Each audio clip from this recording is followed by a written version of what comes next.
আপনি নামাজ পড়েন, রোজা রাখেন, তবুও এমন কিছু কাজ আছে যেগুলো অজান্তেই আপনাকে শিরকের গুনাহে ফেলে দিতে পারে।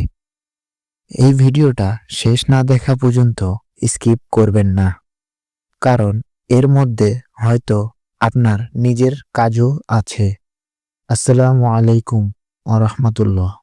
আজ আমরা জানব 5টি এমন কাজ যেগুলো মানুষ করে অজান্তেই, কিন্তু আল্লাহর কাছে সেগুলো শিরকের কাছাকাছি গুনাহ হয়ে যায়।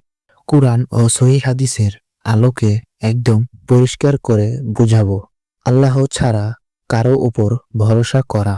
অনেকে বলে, এই তাবিজটা না থাকলে আমি বাঁচতাম না, ও ডাক্তারই আমাকে বাঁচিয়েছে। সমস্যা কোথায়? ভরসা আল্লাহর বদলে মানুষের উপর চলে গেল। আল্লাহ বলেন, তোমরা আল্লাহ ছাড়া অন্য কারো উপর ভরসা করো না। চিকিৎসা নেবে ঠিক, কিন্তু বিশ্বাস করবে আল্লাহই আরোগ্য দেন। তাবিজ, কজ, পাথরকে ক্ষমতাবান ভাবা। অনেকে বলে, এটা পড়ে থাকলে বিপদ আসে না।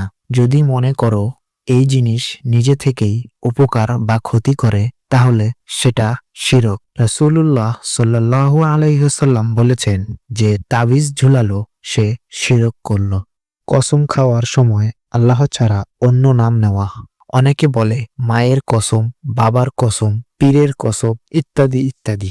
রাসূলুল্লাহ সাল্লাল্লাহু আলাইহি ওয়াসাল্লাম স্পষ্ট বলেছেন যে আল্লাহ ছাড়া অন্য কারো নামে কসম খায় সে শিরক করল। কসম হলে শুধু বলবো আল্লাহর কসম। নজর লাগবে ভেবে অযৌক্তিক ভয় করা।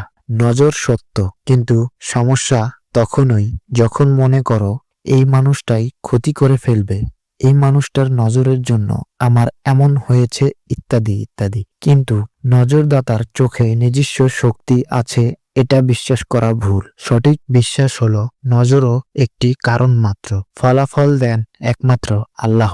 নজর থেকে বাঁচতে সঠিক আমল, সূরা ফালাক, সূরা নাস, আয়াতুল কুরসি রক্ষা করেন শুধু আল্লাহ।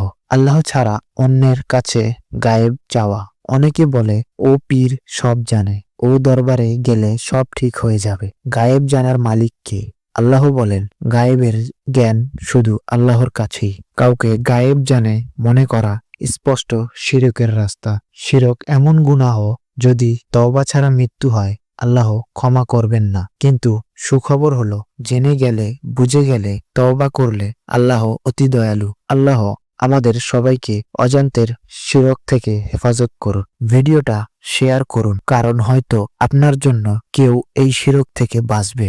লাইক দিন, সাবস্ক্রাইব করুন। ইনশাআল্লাহ আবার দেখা হবে আরো একটি শিক্ষা নিয়ে।